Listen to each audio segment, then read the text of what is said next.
Shalom, shalom les amis, c'est votre bien-aimé Amos, le pasteur Amos.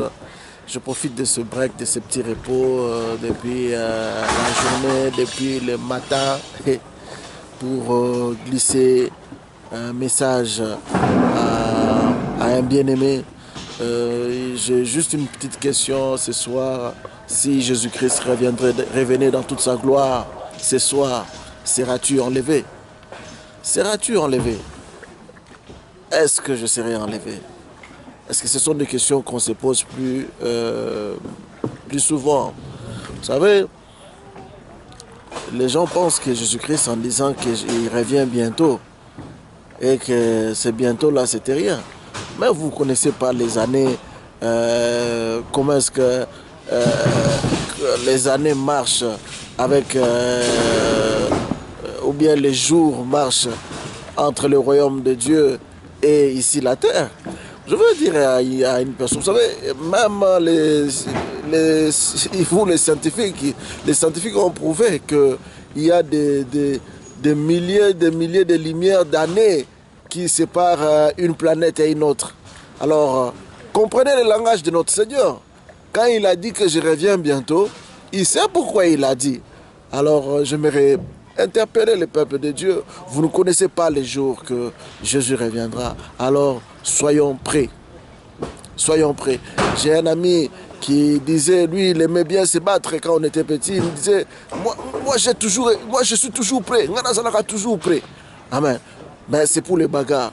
Mais est-ce que nous, les enfants de Dieu, sommes-nous toujours prêts? Parce que le Fils de l'homme reviendra comme un voleur. Je profite de ces breaks, de ces petits repos depuis la journée, depuis le matin, pour, n'est-ce pas, sensibiliser une personne peut-être qui avait perdu la foi ou bien perdu l'espoir, lui dire de se réveiller. La promesse de Dieu va se réaliser. Christ, Jésus, reviendra enlever ceux qu'il aime et ceux qui l'appartiennent. Hein? Il n'est pas un homme pour mentir, ni un fils d'homme pour se repentir. Ce qu'il dit, il accomplit. Il reviendra nous chercher. Est-ce que tu es prêt, enfant de Dieu? Voilà, je t'appelle encore à rentrer à l'intimité avec ton Dieu, n'est-ce pas, de encore prier, chercher l'Éternel, Yahweh, et n'est-ce pas, ne pas laisser le monde nous séduire, le monde nous faire échapper de la mission que Dieu nous a donnée, enfin de préparer l'église de Dieu, enfin de prêcher le monde et que les gens se répandent, qu'ils connaissent, qu'ils se convertissent, enfin qu'ils n'aillent pas dans l'enfer, mais qu'ils soient aussi enlevés ensemble avec nous. Je me rappelle, c'était hier quand j'ai fini les courses, j'ai fait un petit repos et j'ai vu deux femmes qui étaient à côté de moi. Et comme j'étais un peu distrait, je les ai vus commencer à s'embrasser. Les familles sont commencé à s'embrasser. Oh là, j'ai dit, Jésus, qu'est-ce qui se passe ici? Alors, j'ai fait un peu semblant comme je ne voyais rien. Et pourtant, c'est à ces mêmes femmes que j'avais demandé de me prendre une photo. Moi, je ne savais pas qu'ils font ce genre de choses. Et après, à un moment donné, je commençais à partir. Et je partais, je suis passé. En partant, en arrivant à 1 mètre, le Saint-Esprit m'interpelle, me dit, mais Amos, mais qu'est-ce que tu fais en Suisse ici? Comment tu vois le péché et tu le laisses comme ça? Comment est-ce que tu leur annonces pas l'évangile? Tu leur annonces pas l'amour de Dieu?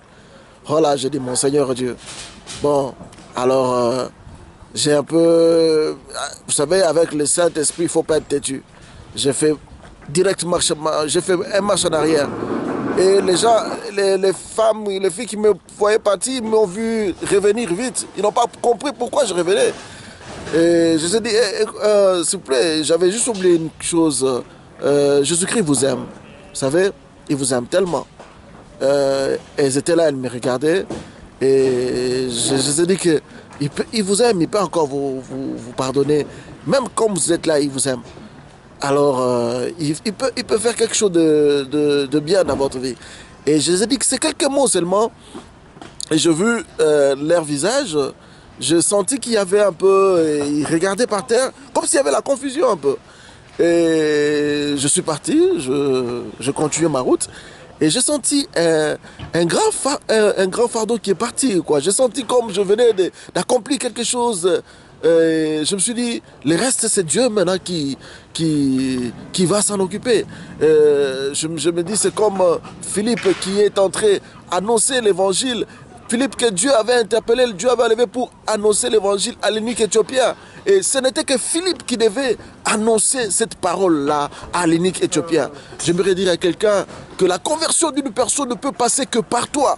Et il y a des moments où tu fermes la bouche, tu ne veux pas parler, mais cette personne ne peut se repentir que si toi tu dis un mot, si toi tu ouvres ta bouche et tu exécutes, n'est-ce pas, l'envoi de Dieu.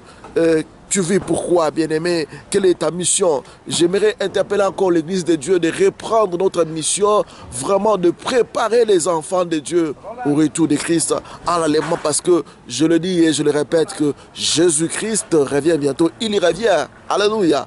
L'heure et le temps, nous le voyons parce que tout le signe que le Seigneur a dit, nous le lisons. Alors continuons à préparer les enfants de Dieu, à préparer l'Église de Dieu. Toi qui me dis que le temps du ciel, l'heure du ciel et l'heure de la terre, ça ne se ressemble pas. Alléluia. Alors fais très attention. Hein? Peut-être que Christ en partant, il a peut-être fait que des jours là-bas aussi. Hein? Et ici, vous avez déjà fait des milliers d'années. Alors, mon bien-aimé en Jésus, préparons-nous, soyons prêts, car notre Seigneur Jésus revient bientôt. Soyez bénis dans le nom de Jésus-Christ. C'est votre bien-aimé, le pasteur Amos, et le ministère Jésus-Christ Espoir pour toutes les nations. Je vous salue là où vous êtes et je vous dis shalom, shalom, shalom. God bless you. Merci.